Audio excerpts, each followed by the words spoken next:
When I walked into Frances Dunn's Victorian home to pressure her into selling for my luxury resort development, I thought it was just another business deal where my wealth and intimidation would get me what I wanted. As the CEO of Sterling Properties, I'd built my fortune by acquiring land for high-end developments, never caring about the families I displaced. You won't believe what happened next. I never expected to see a photograph on her mantle that would reveal the widow I was trying to evict was married to Thomas Dunn, the hardware store owner who saved my life when I was a homeless 17-year-old. Sometimes the past catches up with us in ways that force us to remember who we really are beneath all the money and power. Hi, everyone. Welcome to Life's Changing Stories. Now let's dive into today's story. The imposing glass tower that housed Sterling Properties overlooked the harbor district of Coastal Haven. Its modern steel and concrete structure serving as a monument to Michael Spencer's transformation from a desperate teenager with nothing to lose into one of the most successful and ruthless real estate developers on the eastern seaboard. At 47, Michael had spent the last 25 years building his company through aggressive acquisition strategies, luxury developments, and an unwavering focus on profit margins that left little room for sentimentality or concern about the communities he transformed in pursuit of maximum return on investment. Michael's corner office on the 32nd floor provided commanding views of the coastline, where his latest project, the $300 million seaside Grand Resort, would soon rise from carefully acquired waterfront properties that had housed working-class families for generations before his systematic buyout campaign convinced or pressured them to relocate elsewhere. The development would cater to wealthy clients seeking exclusive beachfront accommodations, private golf courses, and luxury amenities that would generate the kind of revenue streams that had made Sterling Properties one of the region's most profitable real estate companies. The Seaside Grand project represented the culmination of 3 years of careful planning, strategic property acquisition, and the methodical removal of obstacles that stood between Michael and his vision of transforming a modest coastal community into a playground for the ultra-wealthy. He had successfully acquired 47 of the 48 properties needed for the development, using a combination of generous offers for willing sellers and increasingly aggressive pressure tactics for those who initially resisted his advances. Only one property remained: the Victorian home at 247 Ocean View Drive, owned by Frances Dunn, a widow in her 70s whose refusal to sell had become the final obstacle, preventing Michael from breaking ground on what would be the largest and most profitable development in Sterling Properties history. Michael had built his reputation on his ability to close difficult deals, and he took personal satisfaction in handling the most challenging negotiations himself, particularly when they involved stubborn property owners who didn't understand the economic realities of modern development. This morning, Michael was preparing to make his final offer to Frances Dunn, confident that his combination of financial pressure and implied threats would convince her to accept his terms and allow the Seaside Grand project to proceed on schedule. He had researched her financial situation thoroughly and knew exactly which pressure points would be most effective in securing her cooperation and clearing the path for construction to begin within the next 60 days.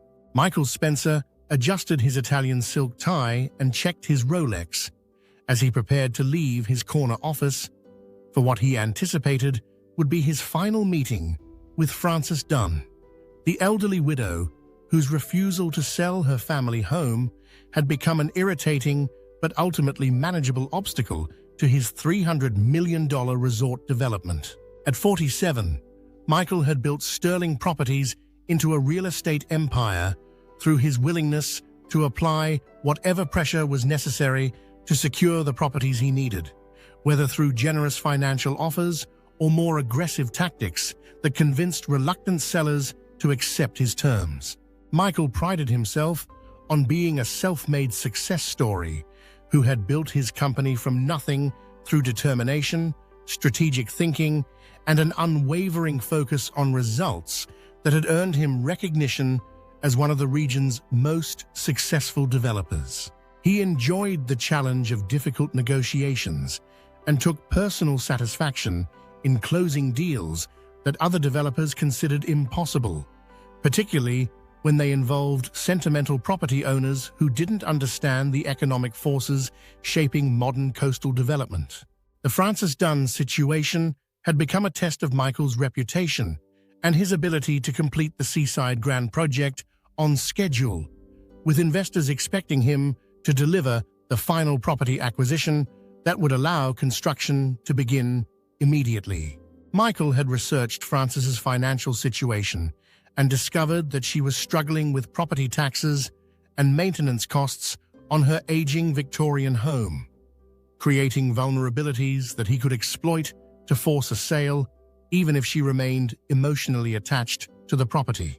Michael had deliberately scheduled his meeting for late morning, timing his arrival to maximize the psychological impact of his presence, while giving Francis time to consider the consequences of continued resistance to his offers. He planned to make it clear that her options were limited and that accepting his generous final offer was in her best interest, regardless of her sentimental attachment to a house that had outlived its usefulness in a rapidly changing neighborhood. Francis Dunn's Victorian home stood as an elegant reminder of Coastal Haven's historical character, its wraparound porch and carefully maintained gardens creating a stark contrast to the modern condominiums and commercial developments that had transformed the surrounding neighborhood over the past decade. The house had been in her late husband's family for 4 generations, representing more than a century of memories, family traditions, and community connections that couldn't be quantified in Michael's financial calculations. When Michael knocked on the front door, Francis invited him into her living room with the polite courtesy of someone who had been raised to treat visitors with respect, even when they represented unwelcome intrusions into her life.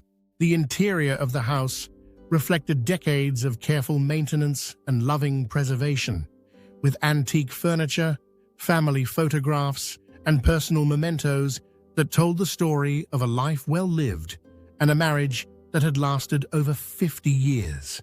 "Mrs. Dunn," Michael began, settling into his practiced routine of combining apparent sympathy with underlying threats, "I understand this house holds sentimental value for you, but I think we need to discuss the practical realities of your situation.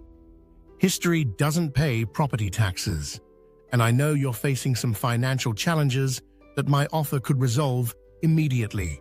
Michael had researched Francis's finances thoroughly and knew that she was 3 months behind on property taxes due to medical bills from her late husband's cancer treatment that had depleted their savings. He also knew that the house required significant repairs and maintenance that were beyond her current financial capabilities, creating multiple pressure points that he could use to force her acceptance of his terms. "I'm prepared to make you a final offer that's significantly above market value," Michael continued, opening his briefcase and removing a contract that would give him immediate ownership of the property. "But this offer expires in 48 hours, and if you don't accept it, I'll have to explore other options, including eminent domain proceedings that could take years to resolve and leave you with much less compensation." The eminent domain threat was largely a bluff, since Michael's resort development didn't qualify for government seizure of private property, but he had learned that elderly property owners often lacked the legal knowledge to challenge such claims effectively. As Michael explained the terms of his offer and the consequences of continued resistance, his gaze wandered around the living room, taking inventory of Francis's possessions and assessing their value while maintaining his professional demeanor. On the mantelpiece, he noticed a collection of family photographs that included images of Frances as a younger woman, her late husband, and various family gatherings that had taken place in the house over the decades. One photograph in particular caught his attention, a color snapshot that appeared to have been taken in the 1990s, showing a younger Frances standing next to a tall man with graying hair and kind eyes alongside a teenage boy who was smiling broadly while wearing what appeared to be graduation cap and gown. Something about the image triggered a vague sense of familiarity that Michael couldn't immediately identify, though he dismissed the feeling as irrelevant to his business objectives. After delivering his ultimatum and leaving Frances with the contract to consider, Michael returned to his office confident that he had applied sufficient pressure to secure her cooperation within the specified time frame. He assured his investors that the Dunn property was as good as ours, and began making preliminary arrangements for the demolition and site preparation that would begin as soon as the paperwork was completed. The next morning, Michael's GPS system rerouted him through an older section of Coastal Haven that he rarely visited, directing him down Harbor Street, past a collection of small businesses and residential properties that had somehow survived the wave of development that had transformed most of the waterfront area. As he drove slowly through the unfamiliar neighborhood, Michael spotted an old building with a faded wooden sign hanging above the entrance. Dunn's Hardware, Easter 1952. The name Dunn immediately captured Michael's attention, causing him to pull over and examine the building more carefully while trying to understand why the sight of the old hardware store was triggering such strong emotional responses and buried memories that he had spent decades trying to forget. As Michael sat in his car staring at the weathered storefront, images from his past began flooding back with unexpected clarity and intensity. He remembered being 17 years old, homeless and desperate after his alcoholic father had abandoned the family and his mother had suffered a complete mental breakdown that left her unable to care for herself or her son.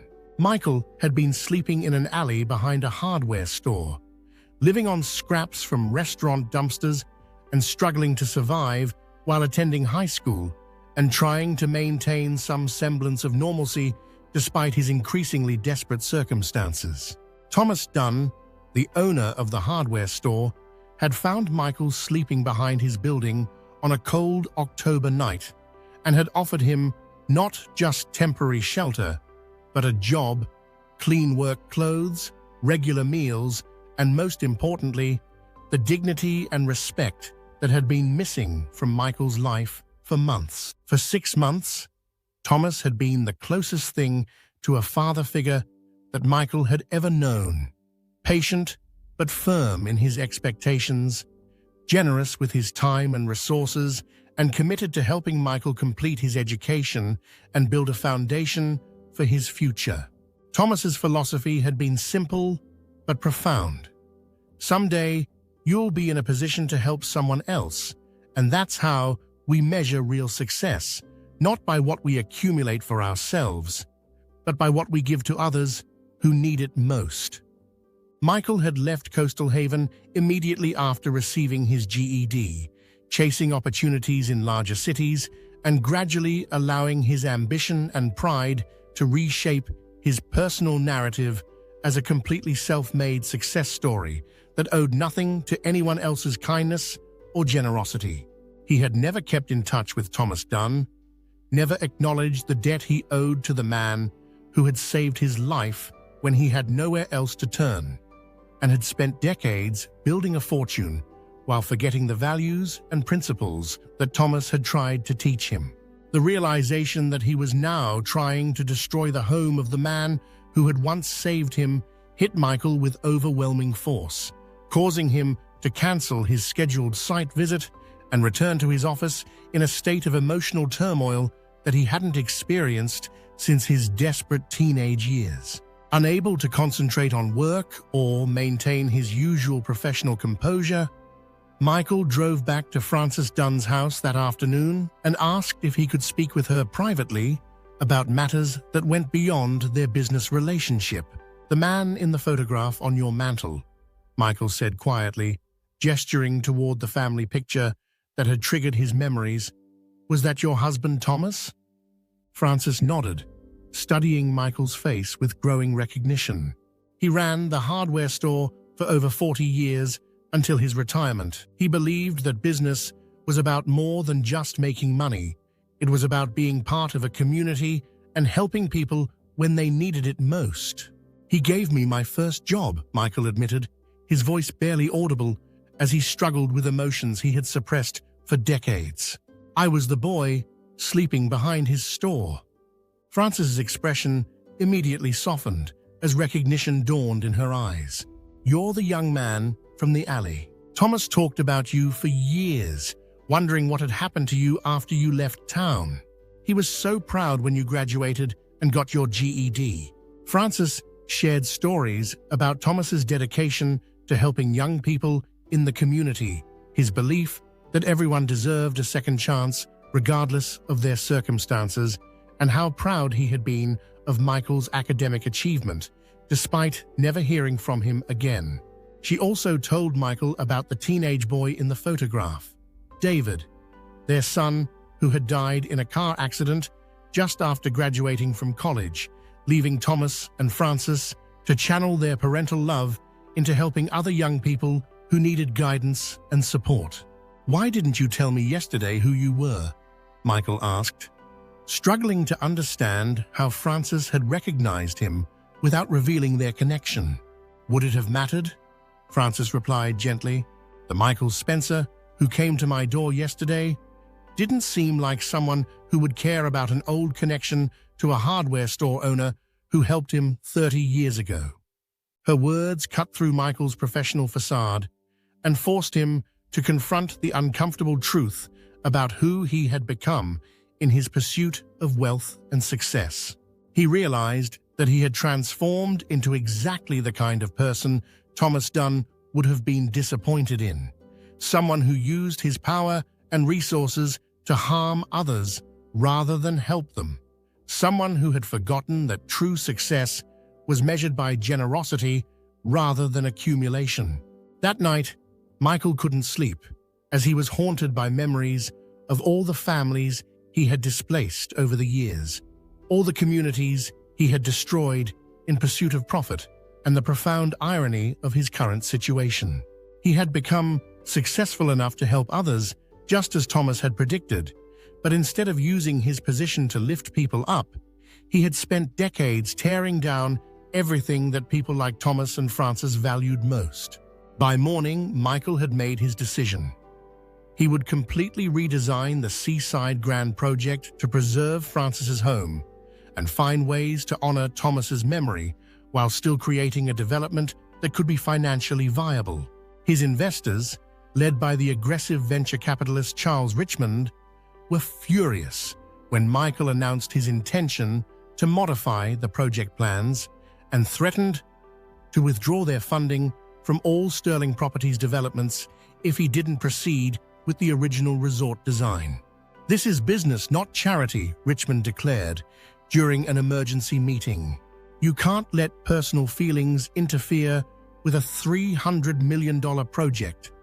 "My reason is having a conscience," Michael replied firmly, accepting that his decision would likely bankrupt Sterling Properties in its current form.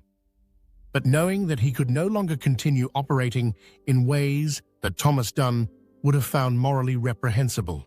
News of Michael's change of heart spread quickly through the development community, with competitors and former associates claiming that he had lost his edge and predicting the collapse of his company.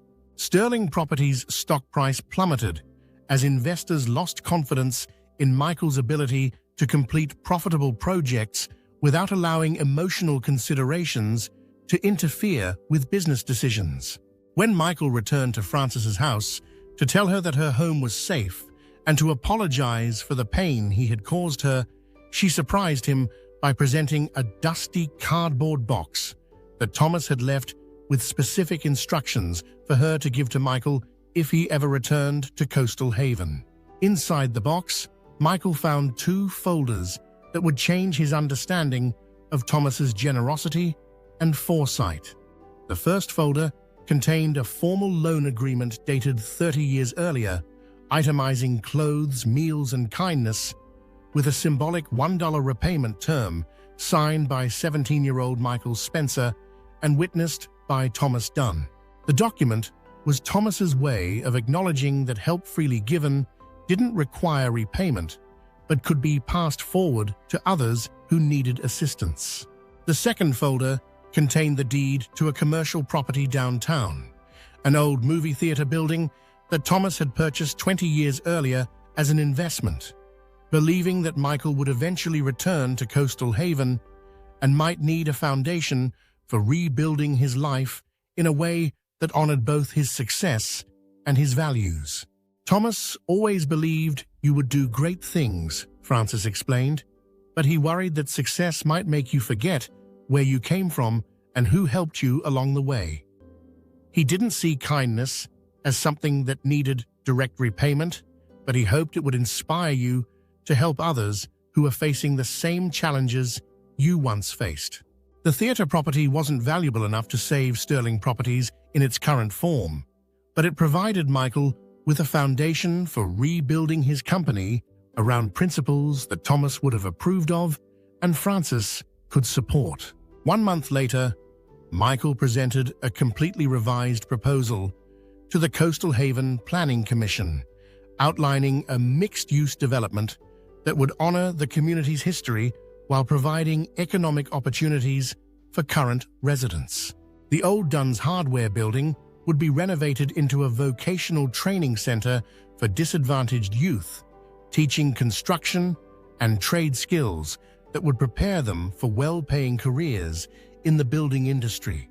The historic theater would be converted into affordable housing for seniors, ensuring that longtime residents like Francis could remain in the community they had helped build over decades of service and contribution. Francis's Victorian home would be preserved as a community center where local organizations could meet, children could access after-school programs, and families could celebrate important milestones in a space that represented the best values of Coastal Haven's heritage. Michael's former investors mocked his small-scale vision and predicted that he would never be able to attract serious funding for projects that prioritized community impact alongside profit margins. However, Michael found new partners who shared his commitment to responsible development and understood that long-term success required building trust with the communities they served rather than simply extracting maximum value from acquired properties. The first residents of the senior housing included several families that Michael had previously displaced from other developments, whom he personally invited to return to Coastal Haven with guaranteed affordable rent and support services that would help them age in place with dignity and security. At the opening ceremony for the Dunn Community Center, Michael gave a speech crediting the kind hardware store owner and his widow for reminding him who he really was and who he could become when he stopped measuring success by what he could take and started measuring it by what he could give. He concluded his remarks by quoting Thomas Dunn's philosophy: "Success isn't measured by what we build for ourselves, it's measured by what we build for others and how many people we lift up along the way." Today, Michael's company is significantly smaller than Sterling Properties was at its peak, but it is thriving in ways that generate both financial returns and community benefits that extend far beyond profit margins. He visits Frances weekly for tea, sitting in her preserved living room beneath the photograph that changed everything, listening to her stories about Thomas and learning more about the man whose kindness had shaped his life in ways he had spent decades trying to forget. Though Michael's bank account is smaller and his business operates on a more modest scale, the heart of who he was meant to be has returned, guided by principles that Thomas Dunn had tried to teach him 30 years earlier.